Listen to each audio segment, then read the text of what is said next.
Be ready. 10 seconds to go.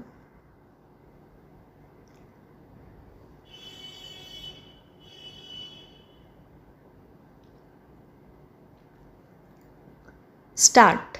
Since the first summit in 1961, our movement has registered many achievements to its credit.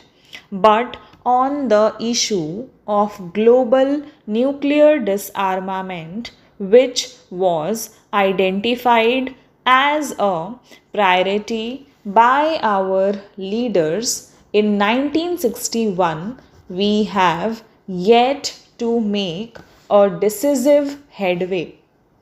With the end of the Cold War, we are convinced that there is a window of opportunity that needs to be exploited. Many sections of the international community are now re-evaluating their earlier positions and becoming convinced of the merits of a phased approach for nuclear disarmament, which they considered too idealistic in 1988.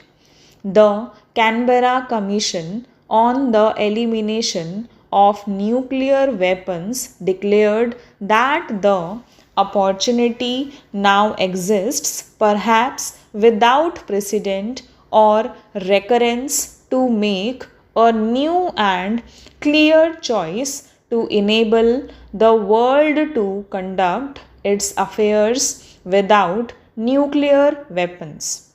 Many others are realizing that the nuclear non proliferation treaty cannot provide a lasting and genuine solution to the problem of proliferation. It is vital for our movement at this juncture to renew our commitment to the goal of a nuclear weapon free world and take advantage of this environment.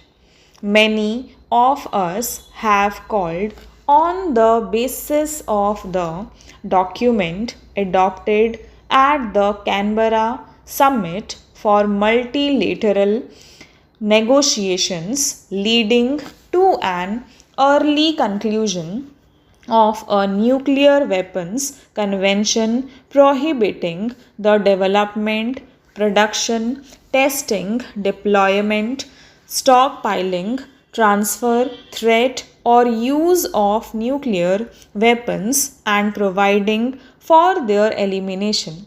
India's recent nuclear tests took place in a geopolitical environment where our security was becoming ever more threatened by the overt and covert nuclearization of our neighborhood. We do not, however, believe now any more than we ever did before that nuclear weapons are here to stay. On the contrary, if the established nuclear weapon states agree to negotiations to abolish nuclear weapons, we will be the first to join. Today, I urge them as India has urged them so many times before to join us in the non aligned movement in negotiating a nuclear weapons convention through which we can eliminate this last category of weapons of mass destruction. This movement, in keeping with its long standing commitment, is issuing a historic call today for safeguarding our future. Let us pledge that when we assemble at the next summit in 2001, it will be able to welcome the collective decision that nuclear weapons shall not cast their shadow into the new millennium. Apprehension have been expressed in some quarters that recent developments in South Asia raise the specter of an arms race and heightened tensions. These apprehensions are misplaced. India continues to seek good relations with all its neighbors, work with them to build on our commonalities and shared aspirations. Differences should be resolved in a rational manner, peacefully, and through bilateral negotiations. I have had a cordial meeting with the Prime Minister of Pakistan at Colombo, and our delegations have continued the dialogue here.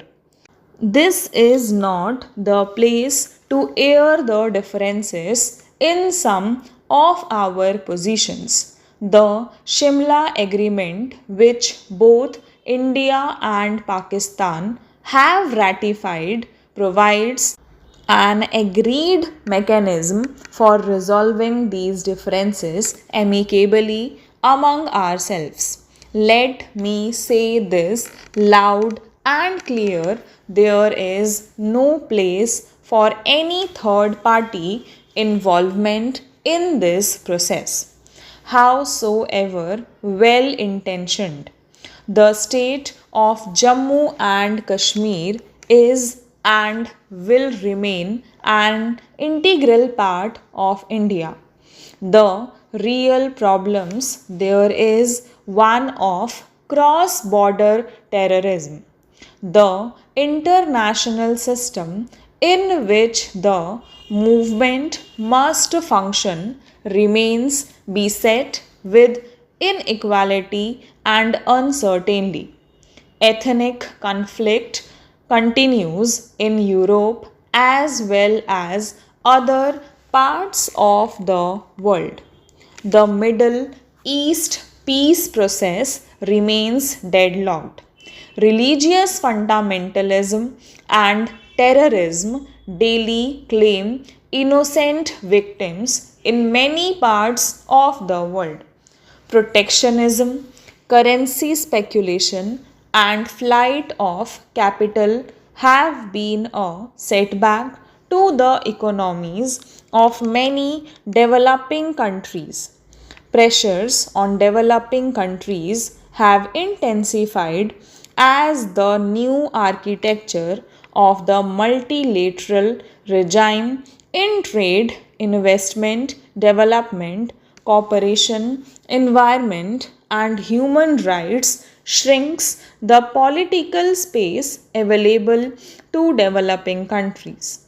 The United Nations is being asked to shoulder increasing responsibilities, but its financial resources rest on shaky foundations. Expansion and reform of the Security Council should be based on global and non discriminatory criteria. NAM and developing countries are most often the objects of the Council's actions. They must have a role in decision making in the Council on the basis of equality.